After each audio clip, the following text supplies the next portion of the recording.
actually have no idea. I have this thing because of a rough life. All I had was going source guided, soul guided on everything. If I don't know, like I would just hand it over and say, "You bring the clients." I don't know. I don't know where. Hello, beautiful souls, and welcome to another episode of What It Means to Being Human. Being Human, but through the Soul podcast.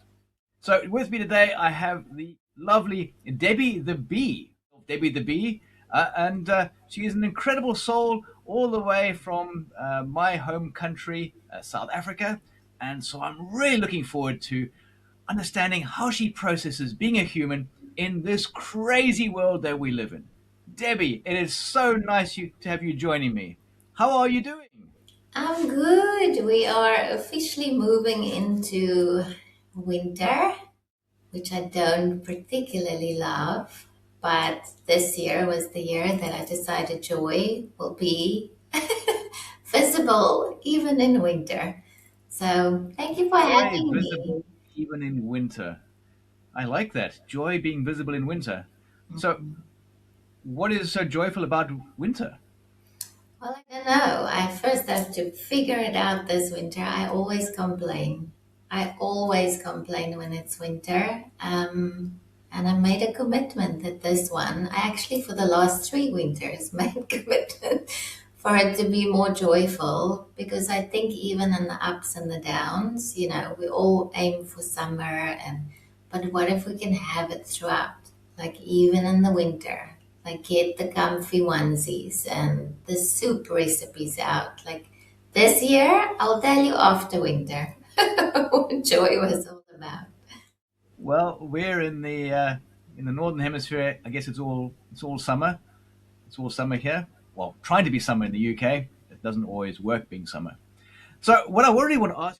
The bee, I've always had bees around me. I got stung so many times when I was younger. I had a fascination with bees. I don't know if it was maybe my name, maybe somebody called me that when I was younger, but it seemed to like stick. And then the more I embraced all of, the courses we did on all our awakening path, they just kept being more prevalent. So I would see energy in, like if I see grids, it's always hexagons, either broken and when we heal, like they will click into place in the divine way. So it's just something that always unfolded for me. And somewhere in lockdown, I did a meditation for a client or a drumming session, and I connected with the beekeeper clans. The relationship has just deepened. Yeah. To the point where I do want to become a beekeeper eventually. It's on the list. I know that you've moved out of the sort of city and into sort of the more rural aspects. So I guess for you to get back in touch with nature and to get those bees on your property be quite simple. Yes, yes, the bees are already here. I just need to go get the box. Since we moved in, we've had, I think, 3 visits from a queen bee, and then a friend of mine said, "Debbie, just go get the box. They're looking for a place." So I literally just have to go get the box. They're ready to move in. Amazing, amazing stuff. I once heard a story of somebody who had a whole swarm of bees move into a property, and rather than he wanted to move them out, rather than you know find a beekeeper to go and remove them, or in his sort of industry, it was more about extermination. That's what the way they think, which is really really horrible.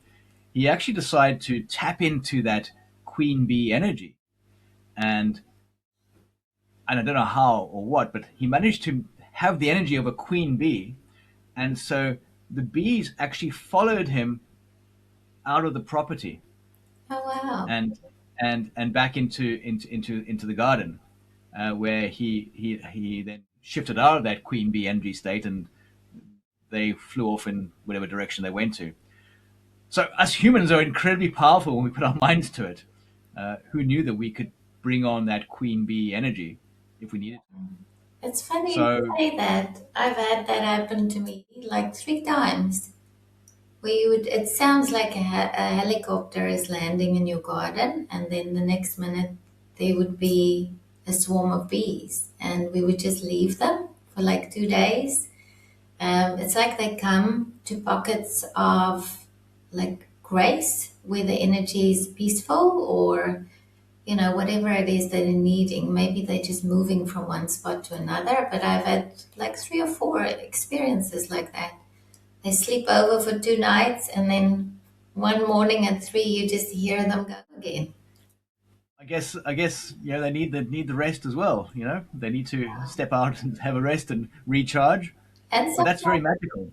yeah, I think we forget how magical gardens and open spaces actually are, and how that's our connection to this world. Is there anything that you do that makes your garden special, magical? I think with all the courses I've done, there's a little bit of sacred geometry in it. I love playing with the copper element. And there's a guided flow that usually comes in. I don't know, like when you plant something, I tend to ask or feel into like where do you want to be? So my plants, just like everything else in the house, tends to move around. Where it feels more in line. I've had this fascination with feng shui as well. I just feel like, when you get the flow and the rhythm in alignment with, the grids of the earth, things tend to just, do what they need to do. We just need to tap in and tune in a little bit more. Yeah. So Soul tapping guided. in and tuning in, soul guided. I like that, soul guided. I Mm. think I think you're right there in saying that because most people don't ask the question. Yeah. They just go, "Okay, I'm going to plant you here." They never actually ask the question, I think that's and it's when you ask that question, Yeah, that's it's the fascinating part for me as well. Is sometimes I would listen to people talking and I would go, "Oh, I never knew I could do that. I could ask that." And same with me. Like if you hear people's stories, you'd go, "Oh, I never thought about like asking where the plants should go." We inspire each other. I think being on the Being Human podcast series, that's what we do. We all puzzle pieces, unlocking each other's potential and reminding each other, you know, maybe try it this way. We're all unique in our own expression, but we get sparks and glimmers of multidimensional remembrance from each other. And I think that's the way home. multidimensional remembrance. Interesting. Do you want to go deeper into multidimensional remembrance? We can. We can. Well, it's a term that I haven't heard before. So, multidimensional remembrance. What is it? Explain further, please. Enlighten us. So this is just my understanding of it. So Of my course. first course that I did was Reiki. And then I did an add on to Reiki, which was Egyptian Sikkim, which deepened the symbols in Reiki, but it gave it a multidimensional form to it. So you use symbols as well, but you allow them to expand into 3D, 4D, 5D, whatever it is that where they need to go. Um, so it's like, where did he Yeah, go? it is, Maybe and it another took version of you needed to hear the answer. perhaps that's true. Yes. Yeah. So So we'll be able to see when this gets uploaded what actually comes through in that message. What you were saying, where I was off screen. so I was talking about Egyptian Sikkim. So Egyptian Sikkim actually activated that remembrance of multidimensionality for me. As I was seeing the symbols, they they appeared exactly how the client needed it in that moment. So for some, it would be on the 3D level. For some, it needed to be a fifth dimensional. Um, and even to the point where I started using the symbols in that multidimensional form, allowing it to come in as the medicine that what the client is needing, playing with it on my drum before I start drum journeys. And I would always go exactly where I needed to go, the first point in time where that first trauma or the experience of duality was formed for whatever the client was dealing with. So And that's okay. So duality to that point where that trauma was formed, to going directly to that point. That's a real gift that you have there. Now, I always ask people this: was that gift always there? Did it? You discover it? How did your gifts as a healer, as a multidimensional soul, come online in this 3D matrix that we live in, this place we call home? it's still a journey of unfoldment. It started with a pull in my stomach from when I was little, lots of dream time activations from early childhood. Um, and then I almost disconnected up until like 18, and then I started questioning a lot. Looking for joy. I was not feeling too great.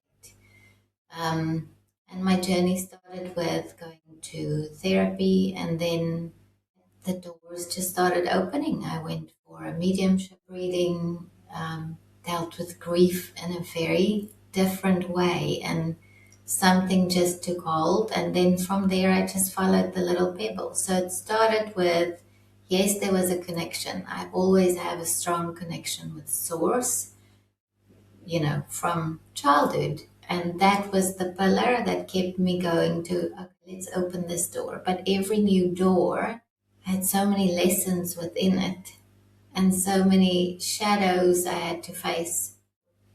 I didn't know it was going to end up like this at all. I had a different vision. I actually never wanted to be a healer.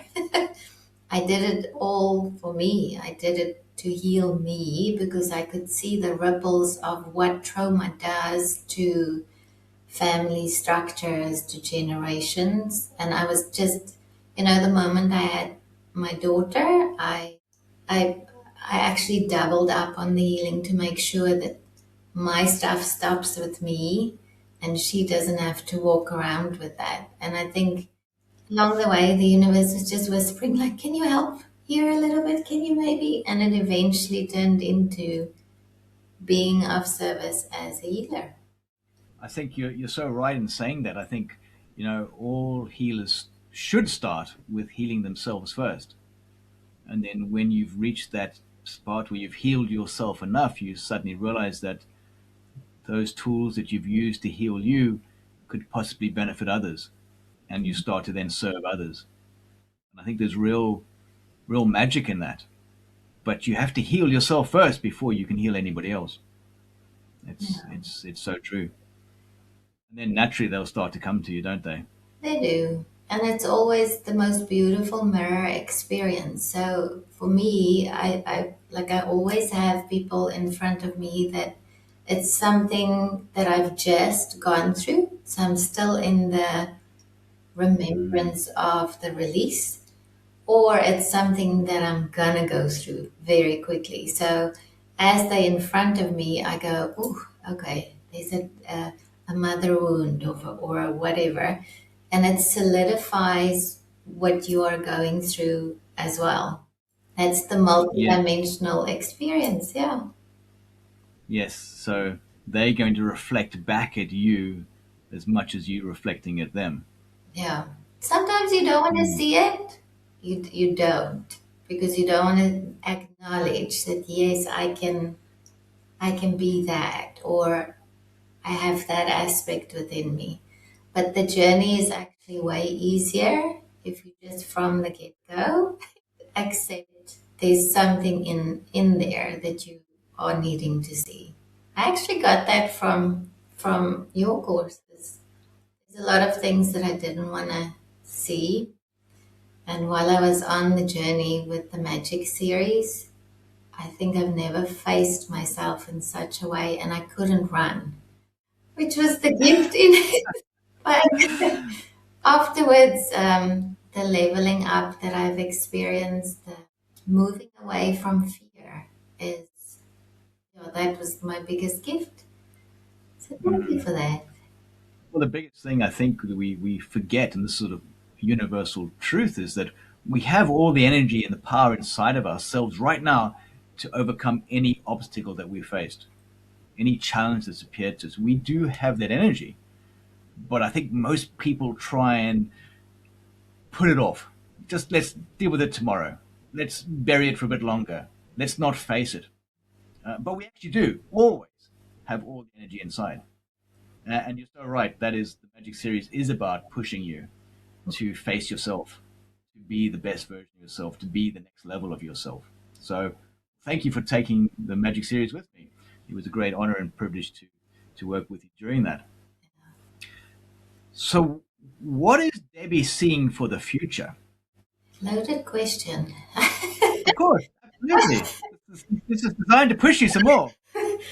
So I had like an unconscious thing. I think it might be a little bit of the neurospiciness, where I would track the energy. So when I started doing sessions, I would go, okay, clients would come for, one past life, clearing, healing.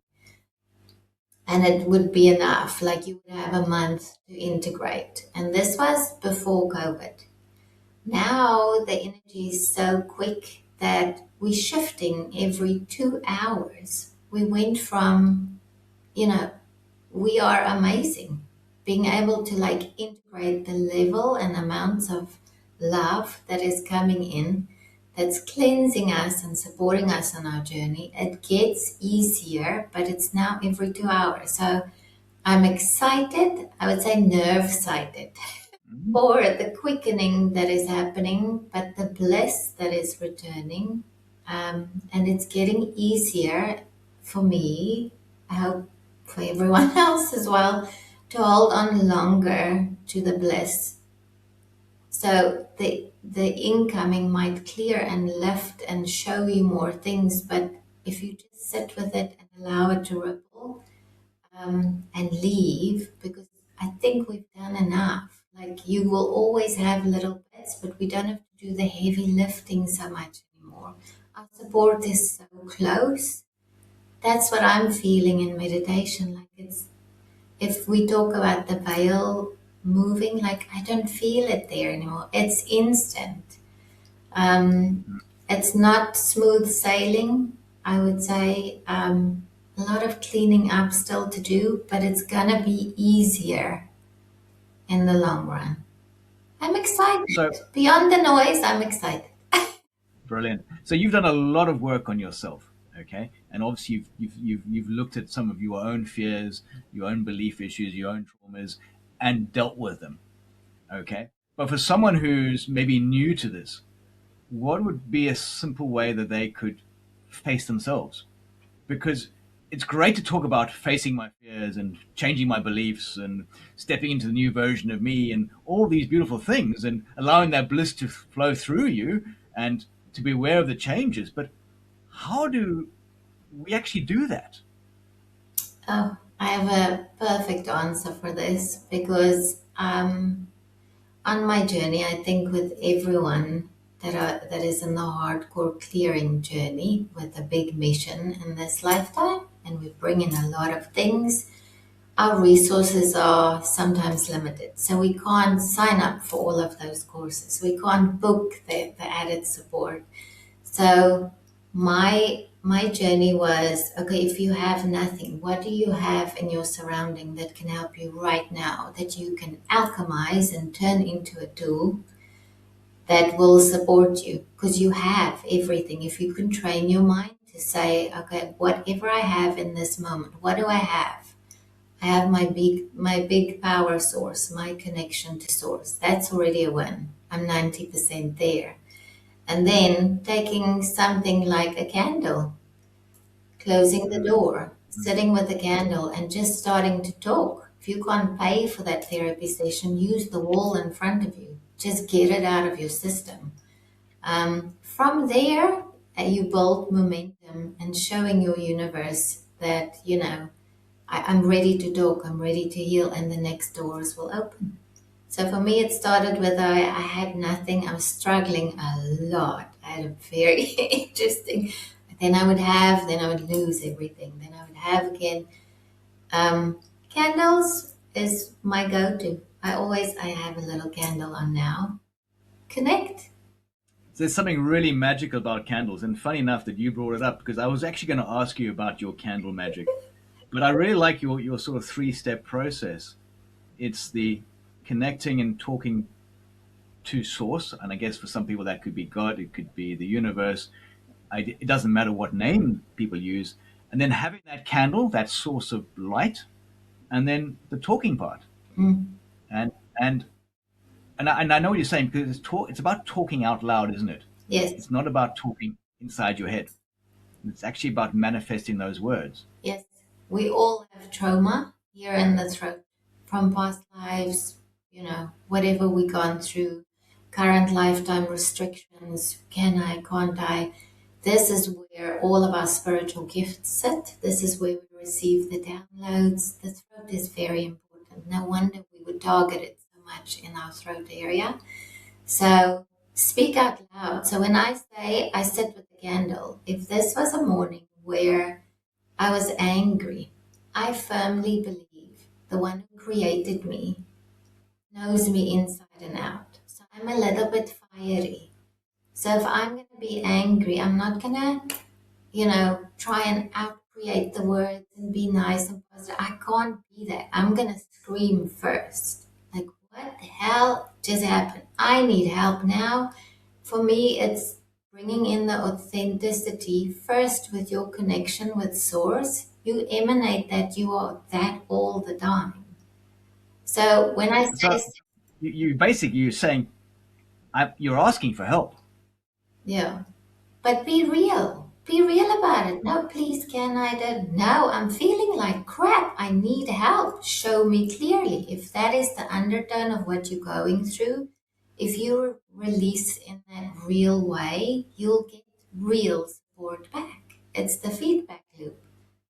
So speaking out loud, asking with authenticity of exactly how you're feeling right now. But I think the key thing that you didn't mention, you're not bowing down to anybody, are you?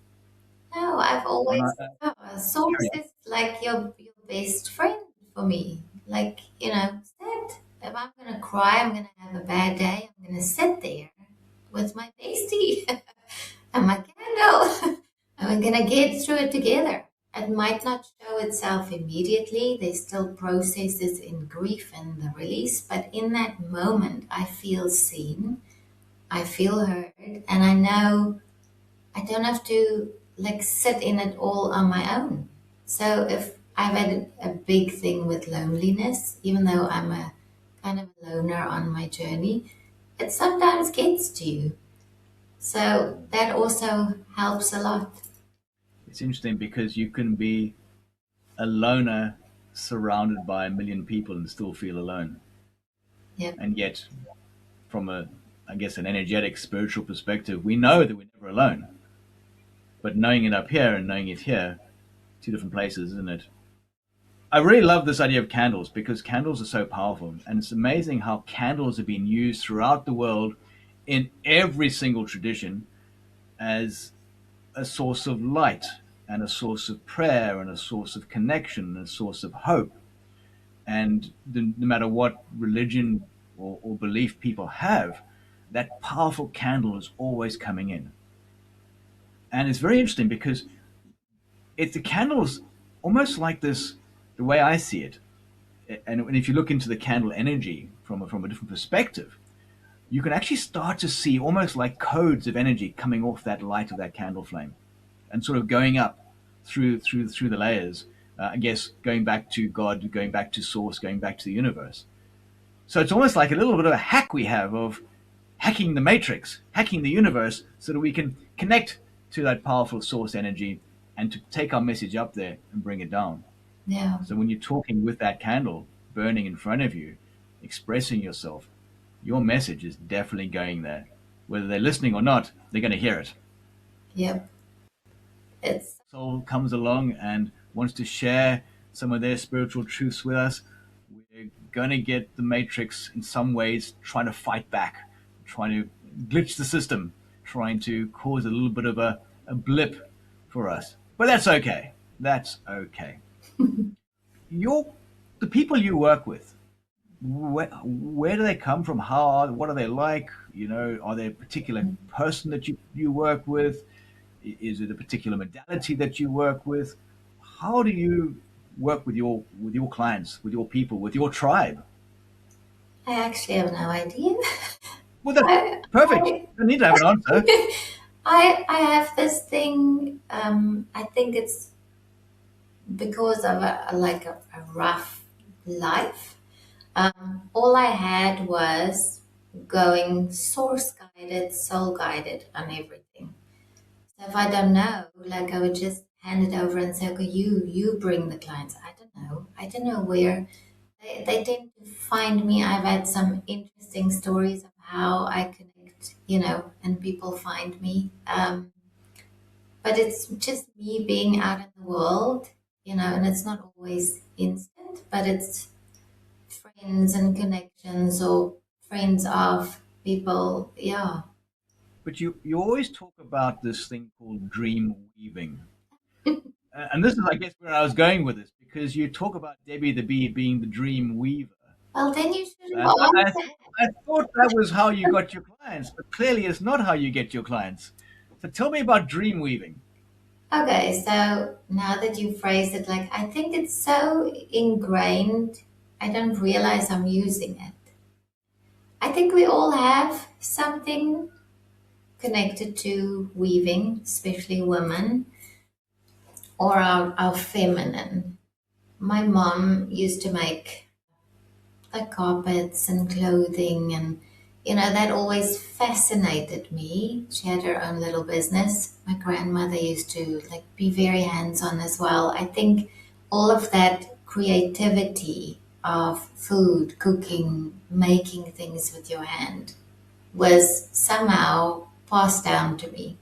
Now, I, for the life of me, cannot make clothes. I can make jam some days, it works some days, but I had to channel it in a way that was making sense to me from what I remember from childhood, of what I could see. And I had to find a way of how I can keep that connection and the information coming to me to streamline it and do something with it. That's the weaving part.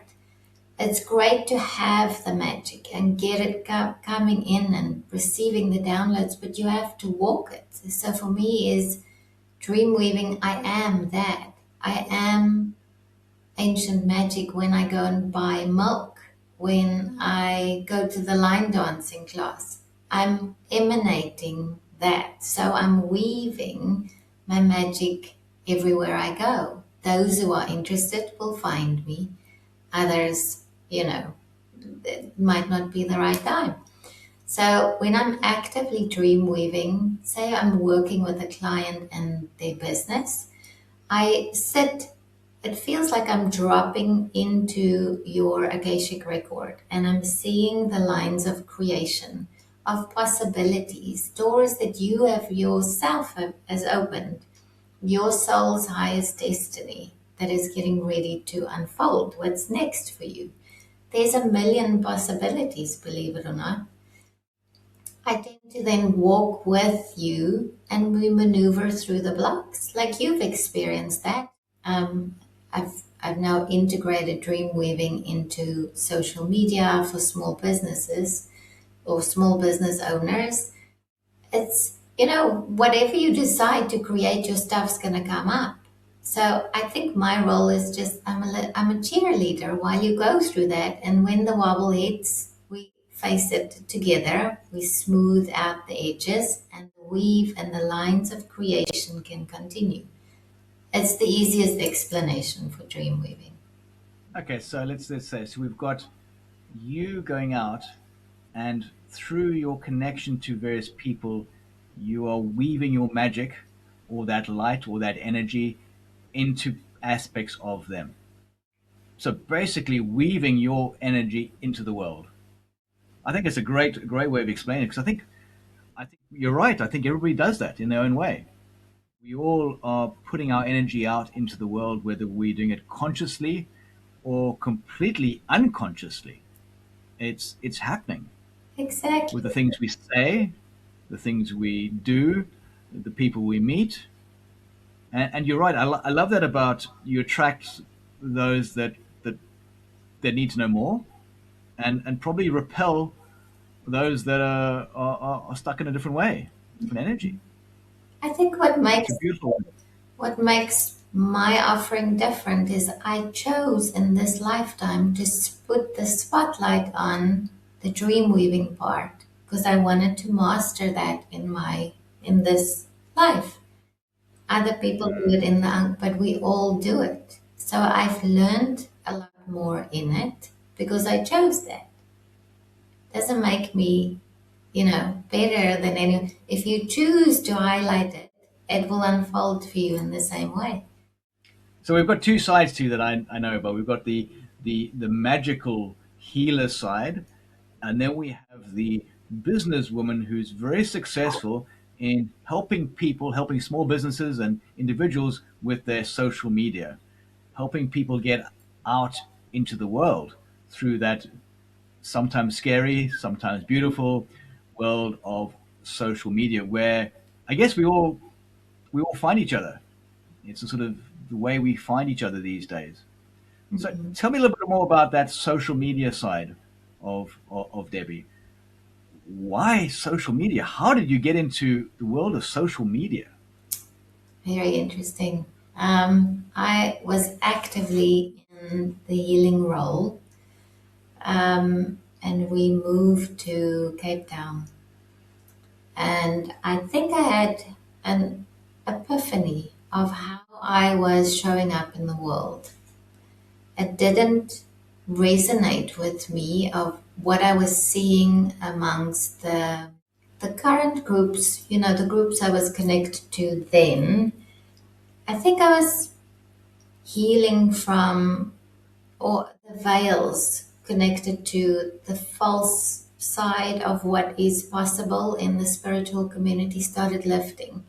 And I started seeing how I was showing up as the healer in that and actually amplifying where I didn't want to be. I didn't want to, I always try and stand firm in my values and my virtues. And when I was looking at my list of what I'm proud of to be, half of it was out of sync. So my company was actually called Be You Always. And it's like a lightning bolt hit me, and I was like, no, I can't. I don't want to. I don't want to do it this way. The long-term ripple effect of being of service in that way, where more fear is present, where more control and manipulation was taking the lead under the flag of healing and supporting each other, was just not sitting right with me. So I closed it all down. I closed it all down and I decided, okay, then that would be enough. So I'm going to be a mom. I'm going to go back and just do a half day admin job. And I started working as I went back to basics. I started out as a PA way back when, and I started working at a social media agency. Half day, I just wanted to do washing and make food and just defrag my system of what I've just seen. Um, and then as I was working there, I think I was always longing for the being of service in the Debbie way. So it took like 2, 3 years to actually evolve into what I'm offering now. So it's everything that I've done in one beautiful offering now where I get to support the people that are needing to be out there, that need a little bit of extra support, sometimes protection, that need to shine their light in the world and help other people. So I love the space of how, again, I didn't know it was going to evolve into this. I just followed the little pebbles. But it started with a complete collapse. And here I am again. It is really amazing how the journey through life takes you in these different directions that you don't realize, but they always take you back eventually. You pick up skills along the way. And so I really find it really magical that you help small businesses, individuals, healers, body workers, light workers that need to get their message out there that are often too scared to put their message out there. Yeah, Right? And as we know, with 8 billion people on this planet, we need more energetic healers, more spiritual healers, more wisdom healers than ever before because we're being completely let down by our diet and our medical, traditional medical profession. yeah. So, really admire you for that work. And Yeah. for those that want to know, Debbie does all my social media. Without her, I would not be on social media because it's one of those things that I really detest doing. She holds me accountable as well because I have to produce these strange videos for her so that she can edit them and stick them on the social media pages that I run. And what I really love about the work that she does is that I I get people coming up to me saying, "Hey, Oliver, I really love that post you did this morning," and I'm going, "Oh yes, great, thank you. Sure. Remind me what it was about again," and they'll tell me, and I still won't have a clue what they're talking about. But it does mean that the message does get there. But also, the one thing about socials, and I think a lot of people get this wrong, and is they think it's going to be that quick fix, don't they? They think that they can just start posting every day and they're suddenly going to get a whole heap of clients knocking on their door. And it's not like that, is it? Not at all. Especially in the ancient magic spheres of socials. I purposefully do not work the way 8 to 5 normal corporate works. I don't want to bring in fear.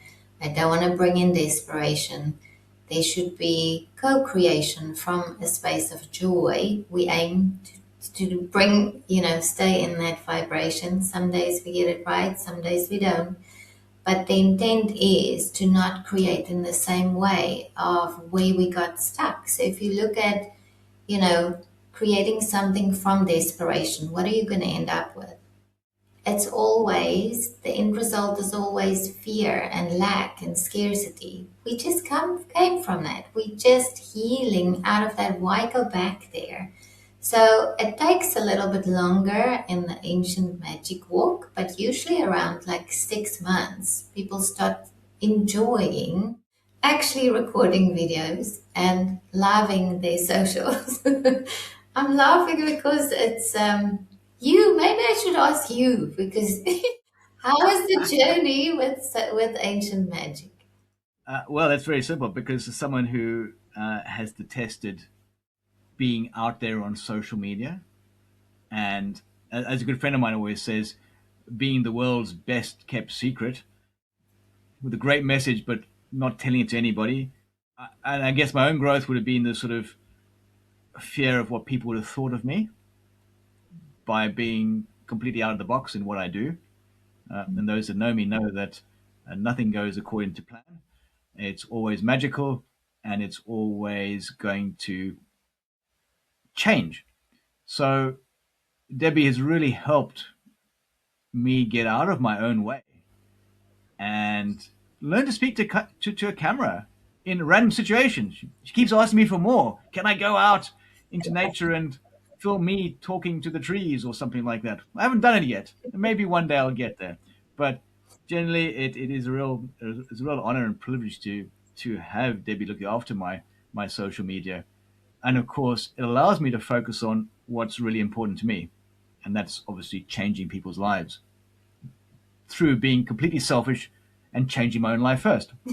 Because, hey, you've got to be selfish in a good way. Selfish with your time, with your energy, so that then when you do give, you're giving from what we call the full cup rather from the empty cup, which so many healers out there do. They don't give enough time to themselves. They don't regenerate themselves enough. They don't add value to themselves by working on themselves.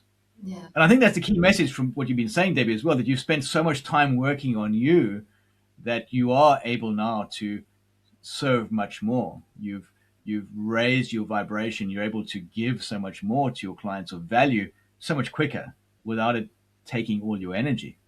Yeah. And, It and took that's a long time. Like, hello, I'm 44. It didn't happen overnight.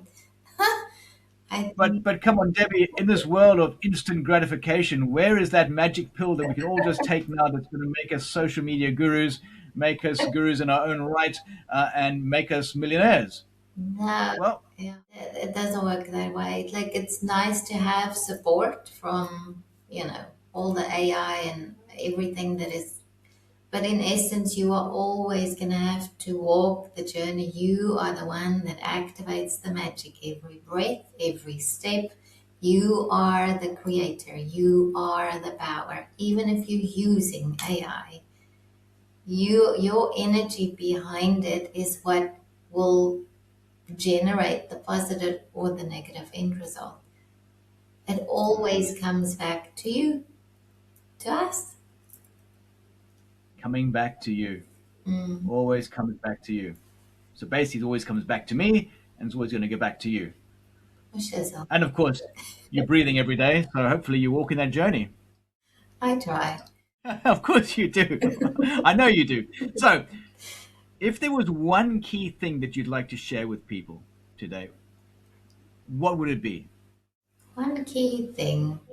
It could be about your journey as being a human. It could be a little tip or a trick. It could be absolutely anything you like. I think what I see and the thing that I keep repeating, whether it's client meetings or coaching sessions with the tool of social media, that we use to like perfect and streamline things, is just reminding people how sacred we are. We keep forgetting that. Like, you are a living, breathing spark of creation. The outside world is not going to remind you. But I think if I can remind you and you can hear my voice on the days where you forget, like, you are sacred. We are so loved.